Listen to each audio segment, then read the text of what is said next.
Good morning दोस्तों, कैसे हो आप लोग। उम्मीद है आप ठीक ठाक होंगे। मैं अर्जुन चौधरी आपके सामने फिर से हाजिर हूँ अपना नया पार्ट लेके। और उसमें आपको मैं अपने जीवन संघर्षशील जीवन के बारे में बताऊंगा और मैं कैसे आगे बढ़ा, कैसे सुपरवाइज़र बना, उसके बारे में आप लोगों को कहानी के माध्यम से आपसे शेयर करूंगा। और जैसा कि मैंने पिछले वीडियो में बताया था कि मैं स्टार्टिंग कैसे किया था और कहाँ से कहाँ गया, और मैं छत्तीसगढ़ तक का बात किया था। तो दोस्तों, छत्तीसगढ़ की बात की जाए तो मैं सन 2018 के लास्ट तक छत्तीसगढ़ में एक कंपनी है, Emami double bull cement plant. दोस्तों, मैं सीमेंट प्लांट में ही काम किया था स्टार्टिंग में छत्तीसगढ़ में आके, जो कि भाटापारा में स्थित है। वो जो जगह है वो भाटापारा ज़िले में स्थित है। मैं वहाँ पर एक Emami double bull cement plant है, उसमें मैंने काम किया।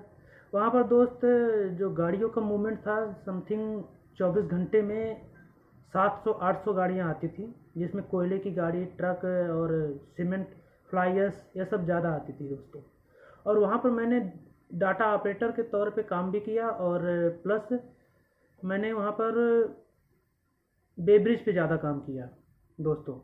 और बेब्रिज पे जब काम किया तो वहाँ पर सर बहुत सारे ऐसे सीनियर पर्सन थे जो हमें लाइक करते थे, और बहुत सारे अपने यशो सर थे जो मुझे ज़्यादा मानते थे। और उसमें से कुछ लोग, जैसे कोई प्रॉब्लम होती थी, जैसे कंप्यूटराइज कोई प्रॉब्लम होती थी, तो मुझे ही बोलते थे।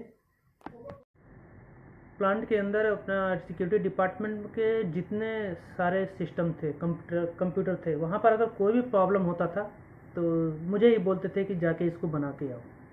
क्योंकि दोस्त, मैं वहीं से सैप पे एंट्री करना, सैप पे गेट पास बनाना, सैप पे कांटा करना, ये सब मैं वहीं पर सीखा था दोस्तों। और कुछ दिन बीतने के बाद 26 जनवरी के दिन मुझे वर्क एक्सपीरियंस सर्टिफिकेट भी वहीं से मिला था दोस्तों।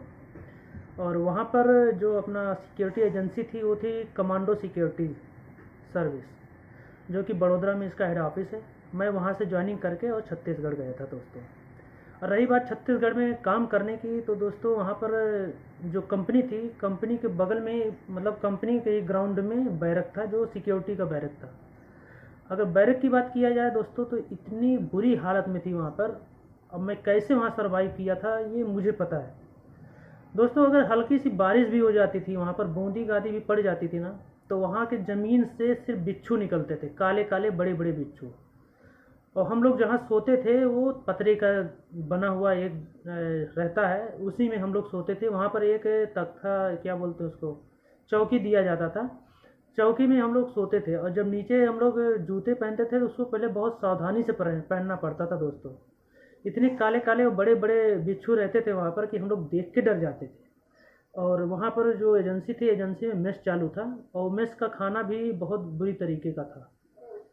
तब भी हम लोग ने वहाँ पर बहुत सारे कष्ट, तकलीफ़ों का सामना किया, और काफ़ी दिन तक मैंने वहाँ पर काम किया था। समथिंग 1.5 साल मैंने काम किया था वहाँ पर। काम करने के बाद मुझे वहाँ पर एहसास हुआ कि एक नौकरी जो होती है, वो नौकरी हम अपने मर्जी से नहीं कर पाते। नौकरी हमें करने के लिए हमें सीनियर की बातों को मानना, और उनके कहे अनुसार, डिसिप्लिन के अनुसार, और अपना मेंटेनेंस रखने के अनुसार ही हम वहाँ पर ड्यूटी कर सकते हैं। अगर दोस्तों आगे इंसान को बढ़ना रहना, तो अगर वो अपने सीनियर की बातों को नहीं मानेगा तो नहीं आगे बढ़ पाएगा, चाहे वो कोई भी हो। वहाँ पर दोस्तों मैंने डाटा ऑपरेटर में काम किया। काम करने के बाद मैंने ऐसे ऐसी अच्छे चीज़ों से भी मिला और बुरे लोगों से भी मिला। कुछ लोगों ने हमको ऑफ़र भी दिया कि इस कंपनी में ऐसा करोगे तो ऐसे पैसे भी कमाओगे, क्योंकि जो बेब्रिज का काम होता था वो बहुत अच्छे काम के लिए था। वहाँ पर कुछ ऐसे भी थे, एक स्टोर के डिपार्टमेंट के एक बंदा था जो मुझे ऑफ़र भी दिया कि जब कोयले की रैक लगती थी तो वहाँ पर 100-150 गाड़ियों का रैक लगती थी। तो दोस्तों वहाँ पर पावर प्लांट भी बहुत बड़े थे, अपना जो इमामी कंपनी के थे, तो ढेर सारी गाड़ियाँ कोयले की आती थी। तो मुझे से वो पर्सनली मिला और ये बोला कि अर्जुन, आप एक काम करो, सेम वेट के मैं कुछ गाड़ियों को लेके आऊँगा, और इनवाइस ढेर सारा रहेगा जो सेम वेट का रहेगा। आप, और उसमें से एक सेम वेट की जो गाड़ी है उसको अंदर ले लूँगा, बाकी के गाड़ियों को बाहर रखूँगा। और पेपर सारा अंदर करवा लूँगा मैं।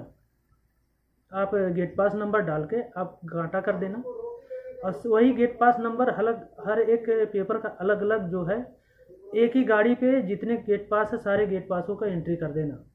और मैं दिखा दूंगा कंपनी को कि मेरी इतनी गाड़ियाँ अंदर गई हैं, और बाकी की गाड़ी को मैं बाहर से वापस फिर भेज दूंगा। और हफ्ते का आपको 70,000 रुपये दूंगा दोस्तों। उस टाइम तो थोड़ा मेरा मन किया कि मैं ऐसा करूं, लेकिन मैंने घर पर फ़ोन लगाया और बोला कि ऐसा ऐसा मुझे ऑफ़र मिल रहा है, और ये तो 2 नंबर का काम है, बताओ मैं ये काम करूं या ना करूं। तो मेरे पिताजी मेरे को बोले कि बेटा 2 रोटी कम खाना, लेकिन ईमानदारी की नौकरी खाना। ईमानदारी की रोटी खाओगे तो आपका पेट भी सही रहेगा, और आपकी बॉडी, आपकी शरीर, आपका हेल्थ भी सही रहेगा। मेरे दिमाग में वो बात ऐसी बैठ गई कि बहुत सारी जगहों से मुझे ऐसे ऐसे ऑफ़र आए पैसे कमाने के लिए, कि मैंने कभी ऐसा नहीं किया दोस्तों। क्योंकि मैं सिक्योरिटी लाइन में आया तो मैं सिर्फ ईमानदारी से ही ड्यूटी किया। ईमानदारी की ड्यूटी और ईमानदारी का जो फल होता है, जो पैसा होता है, वो अच्छे कामों में ही लगता है। इसलिए दोस्तों मेरा एक ही सजेशन है लोगों से, आप कोई भी काम करो तो ईमानदारी से ही करो, ना कि बेईमानी से। अगर आप बेईमानी का पैसा खाओगे तो वो आपके व्यर्थ में ही जाएगा। मतलब कोई ऐसा नहीं है कि आप अच्छा काम करके ही अच्छी जगह पे आपका जाए। इसलिए दोस्तों अगर आपको अच्छा लगे मेरा सजेशन तो एक्सेप्ट करना दोस्त।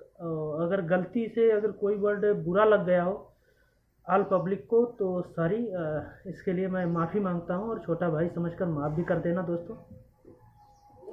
और ऐसे बहुत सारे कंडीशनों का मैं सामना किया था। उस टाइम मैं एसएससी की तैयारी भी करता था दोस्तों।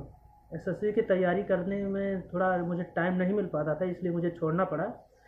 और थोड़ा घर की स्थिति सही नहीं थी, इसलिए मैंने उस टाइम काम करने के बाद मैं 7-8 महीने के बाद घर भी गया, और वापस फिर गया तो फिर वहीं पर गया दोस्तों।